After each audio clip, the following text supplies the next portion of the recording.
अफगानिस्तान में हमला और फिर इसराइल जो है बार बार जून में ईरान पे हमला किया और इसराइल बेंजामिन नेतन्याहू ने 70,000 से ज्यादा फलस्तीनियों का जेनोसाइड किया।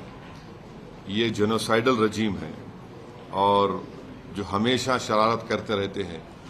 तो ये मेरे एहसासात हैं अपनी पार्टी की तरफ से और मैं उम्मीद करता हूं कि हमारी गवर्नमेंट ऑफ इंडिया खामनेई की मौत की मजम्मत करेगी और अगर ये जंग नहीं रुकेगी जो एक इल्लीगल है और कोई खतरा नहीं था किसी को, सिर्फ दबाना चाह रहे थे और जुल्म कर रहे हैं इस तरह वहां पर हमला करके, और इसके जो नताइज निकलेंगे वो बुरे निकलने वाले हैं।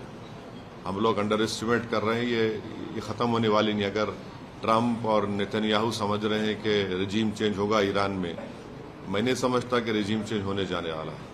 सर, पूरे वैश्विक पटल पे पहले ये जो टैरिफ का वो आया, उसके बाद वेनेजुएला की जो घटना घटी और ये घटना, इसको आप कैसे देखते हैं? क्योंकि अमेरिका लीड करता रहा है।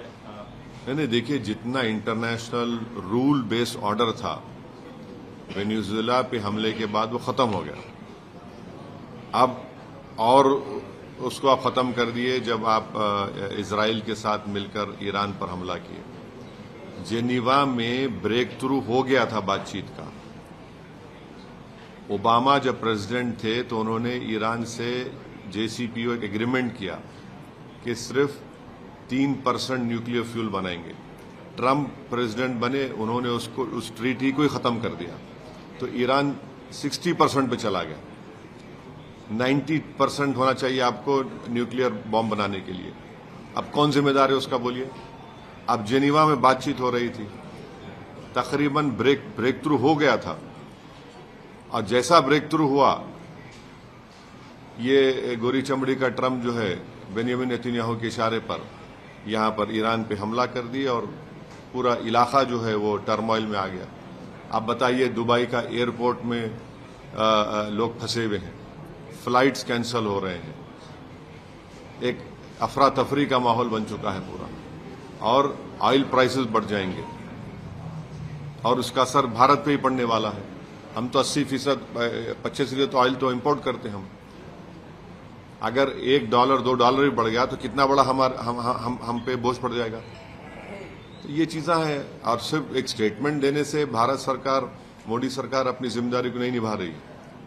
उनको ये पूरी कोशिश करना चाहिए। याद रखिए, अगर ये आग फैल गई जंग की तो जाहिर है ये तमाम ममालिक में हमले हो रहे हैं, तो फिर इसका नुकसान भारत के ही उन करीब 1 करोड़ जो लोग मेहनत करते हैं वहां पर और अपने गाढ़े खून की कमाई से भारत को फॉरेन एक्सचेंज जाते, उनका मुस्तकबिल क्या होगा फिर? सर, ये पूरे प्रकरण में अपने पड़ोसी मुल्क पाकिस्तान को किस तरह से देख रहे हैं? मैं तो बोला ना, मैं तो आपको बोल दिया ना कि पाकिस्तान भारत का नेबर है। इसराइल के अतराफ में जितने नेबरिंग कंट्रीज है, चाहे लेबनान हो, सीरिया हो, खतर हो, इन तमाम ये दोनों कंट्रीज जो है अपनी शरारत और अपने ईवल जहनियत से अपने पड़ोस में सुकून से रहने देते किसी को। और पाकिस्तान अफगानिस्तान पे हमला कर दिया और इसराइल जो है वही कर रहा है। 19वीं सेंचुरी के आगाज में 2 ही कंट्रीज मजहब के नाम पे बनाए गए थे और दोनों नाकाम फेल्ड स्टेट्स हैं।